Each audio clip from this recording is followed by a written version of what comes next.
അപ്പോ mark Twain ഈ പേര് കേൾക്കുമ്പോഴേ നമ്മുടെയൊക്കെ മനസ്സിലേക്ക് വരുന്നതെന്താ? Tom സോയറും Huckleberry ഫിന്നുമൊക്കെയാണല്ലേ. പക്ഷേ ഇന്ന് നമ്മൾ സംസാരിക്കാൻ പോകുന്നത് അദ്ദേഹത്തിന്റെ അത്രയൊന്നും പോപ്പുലർ അല്ലാത്ത, എന്നാൽ വളരെ ഇരുണ്ടതും ഒരുപാട് ചിന്തിപ്പിക്കുന്നതുമായ ഒരു അവസാന കൃതിയെക്കുറിച്ചാണ്. ഒന്നാലോചിച്ചു നോക്കൂ, അമേരിക്കയെ മുഴുവൻ തമാശ പറഞ്ഞ് ചിരിപ്പിച്ച ആ വലിയ എഴുത്തുകാരൻ അദ്ദേഹത്തിന്റെ ജീവിതത്തിന്റെ അവസാന കാലത്ത് എഴുതിയ ഒരു പുസ്തകം. അതിൽ തമാശയുടെ ഒരു തരി പോലുമില്ല. ആ ഒരു കോൺട്രാസ്റ്റ് തന്നെയാണ് ഈ പുസ്തകത്തിലേക്ക് നമ്മളെ ആദ്യം ആകർഷിക്കുന്നത്. ശരി, അപ്പം നമുക്ക് ഈ പുസ്തകത്തിന്റെ ഉള്ളിലേക്ക് കടക്കാം. ആദ്യം തന്നെ ഇതിന്റെ പബ്ലിക്കേഷന് പിന്നിൽ വളരെ വിചിത്രവും ഇൻട്രസ്റ്റിംഗുമായ ഒരു ചരിത്രമുണ്ട്. നമുക്കതൊന്ന് നോക്കാം. അപ്പോൾ സംഭവം ഇതാണ്. ടോയിൻ ഏകദേശം 1898 ഈ പുസ്തകം എഴുതി തുടങ്ങി. വർഷങ്ങളോളം അതിന്റെ പണിപ്പുരയിലായിരുന്നു. പക്ഷേ 1910 അദ്ദേഹം മരിക്കുമ്പോൾ ഇത് പൂർത്തിയായിരുന്നില്ല. അപ്പോൾ നമ്മൾ ഇന്ന് വായിക്കുന്ന ഈ പുസ്തകമല്ലേ, അത് ശരിക്കും അദ്ദേഹത്തിന്റെ എഡിറ്റർമാർ അദ്ദേഹത്തിന്റെ മരണശേഷം പല പല ഭാഗങ്ങൾ കൂട്ടിച്ചേർത്ത് ഉണ്ടാക്കിയതാണ്. ഈ പുസ്തകത്തിൽ കാണുന്ന ആ ഒരു കടുത്ത നിരാശയുണ്ടല്ലോ, അതിനൊരു കാരണമുണ്ട്. അദ്ദേഹത്തിന്റെ ഭാര്യയും 2 പെൺമക്കളും മരിച്ചത് ടോയിനിനെ വല്ലാതെ തളർത്തിയിരുന്നു. ആ ഒരു പേഴ്സണൽ ട്രാജഡിയുടെ പ്രതിഫലനം നമുക്ക് ഈ എഴുത്തിൽ ശരിക്കും കാണാൻ പറ്റും. ടോയിനിന്റെ അവസാന നാളുകളിലെ ആ ഇരുണ്ട ചിന്തകൾ എന്തായിരുന്നു എന്നതിലേക്കുള്ളൊരു വാതിലാണ് ഈ പുസ്തകം. ഓക്കെ, ഇനി നമുക്ക് കഥയുടെ സെറ്റിംഗിലേക്ക് വരാം. അതൊരു മനോഹരമായ, വളരെ നിഷ്കളങ്കമായൊരു ലോകമാണ്. പക്ഷേ അധികം വൈകാതെ തകർന്ന് തരിപ്പണമാകാൻ പോകുന്നൊരു ലോകം.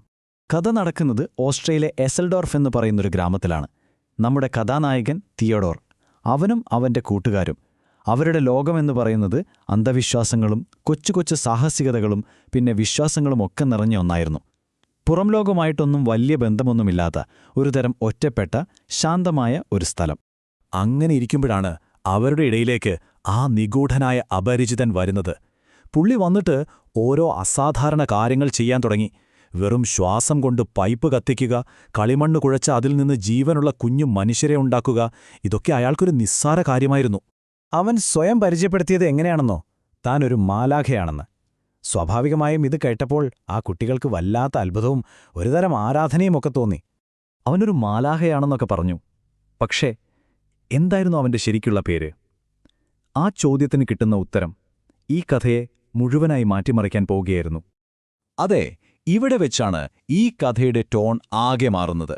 അതുവരെ ഒരു കുട്ടികളുടെ അഡ്വഞ്ചർ കഥ പോലെ പോയിരുന്ന സംഭവം പെട്ടെന്ന് വളരെ ഡാർക്കായൊരു ഫിലോസഫിയിലേക്ക് വഴിമാറുകയാണ്.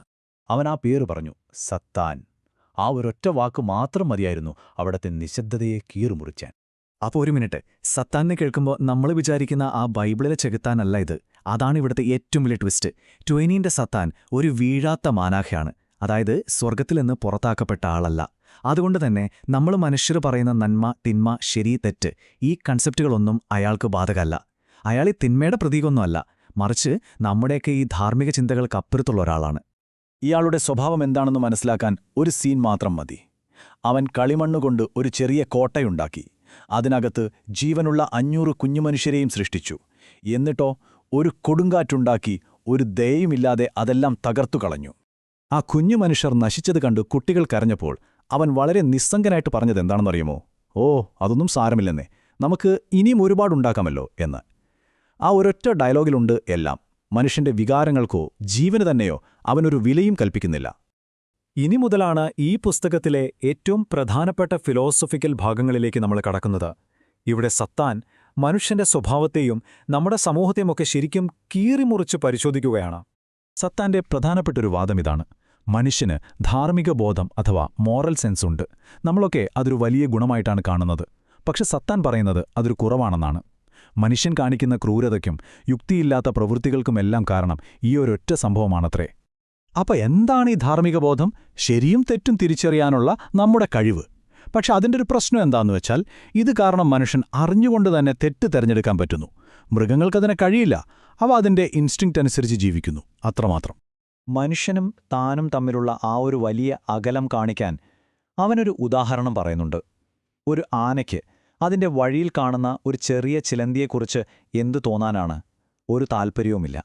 അതുപോലെയാണ് സത്താനും മനുഷ്യൻ, ഒരു വിലയുമില്ല. സത്താന്റെ അഭിപ്രായത്തിൽ നമ്മൾ വിചാരിക്കുന്ന പോലെ ഫ്രീ വിൽ അഥവാ സ്വന്തമായി തീരുമാനമെടുക്കാനുള്ള കഴിവൊന്നും മനുഷ്യനില്ല. അതൊക്കെ വെറും തോന്നലാണ്. നമ്മുടെ ഓരോ പ്രവൃത്തിയും നമ്മുടെ ജീവിതം മുഴുവനും ജനിക്കുന്നതിന് മുമ്പേ തന്നെ എഴുതിവെച്ച ഒരു സ്ക്രിപ്റ്റ് പോലെയാണ്. അങ്ങനെ കഥ അതിന്റെ ക്ലൈമാക്സിലേക്ക് എത്തുകയാണ്. ട്വെയിനിന്റെ ഈ ഫിലോസഫിക്കൽ യാത്ര നമ്മളെ കൊണ്ടെത്തിക്കുന്നത് ശരിക്കും ഞെട്ടിക്കുന്നൊരു തിരിച്ചറിവിലേക്കാണ്. അവസാനം സത്താൻ തന്റെ ഏറ്റവും വലിയ, ഏറ്റവും ഗഹനമായ പാഠം തിയോഡോറിന് മുന്നിൽ വെളിപ്പെടുത്തുകയാണ്. ഈ പുസ്തകത്തിന്റെ മുഴുവൻ സത്തും ഈ വാക്കുകളിലുണ്ട്. തിയോഡോർ മരണത്തിന് ശേഷമുള്ള ജീവിതത്തെക്കുറിച്ച് ചോദിക്കുമ്പോൾ സത്താന്റെ മറുപടി ഒരൊറ്റ വാക്കായിരുന്നു: മറ്റൊന്നുമില്ല. അത് ഒരു തുടക്കം മാത്രമായിരുന്നു. തിയോഡോറിന്റെ അതുവരെയുള്ള എല്ലാ വിശ്വാസങ്ങളെയും തകർക്കുന്നതിന്റെ തുടക്കം. പിന്നാലെ വരുന്നു ആ വലിയ വെളിപ്പെടുത്തൽ: ഈ കാണുന്നതൊന്നും യഥാർത്ഥമല്ല. ഈ ലോകം, ദൈവം, മനുഷ്യർ എല്ലാം വെറുമൊരു സ്വപ്നമാണ്. ആരുടെ സ്വപ്നമെന്നറിയുമോ? നിന്റെ മാത്രം സ്വപ്നം. നീയും നിന്റെ ചിന്തകളുമല്ലാതെ ശൂന്യമായ ഈ പ്രപഞ്ചത്തിൽ മറ്റൊന്നുമില്ല. അപ്പോ സാത്താനോ? അയാളും യഥാർത്ഥമല്ല. സാത്താൻ പോലും നിന്റെ ഭാവനയുടെ ഒരു സൃഷ്ടി മാത്രമാണെന്ന് പറഞ്ഞ് അവൻ ശൂന്യതയിലേക്ക് മാഞ്ഞുപോകുന്നു. ആലോചിച്ചു നോക്കൂ, ആ ഞെട്ടിക്കുന്ന തിരിച്ചറിവിൽ നമ്മുടെ കഥാനായകൻ ആ പ്രപഞ്ചത്തിൽ ഒറ്റയ്ക്കാവുകയാണ്. പോകുന്നതിനു മുൻപ് സത്താൻ അവസാനമായൊരു ഉപദേശം കൊടുക്കുന്നുണ്ട്: മറ്റു സ്വപ്നങ്ങൾ കാണുക, ഇതിലും നല്ല സ്വപ്നങ്ങൾ. എന്നിട്ടവൻ അപ്രത്യക്ഷനാകുന്നു. ആ ചോദ്യം ഈ പുസ്തകം നമ്മളോടും ചോദിക്കുകയാണ്.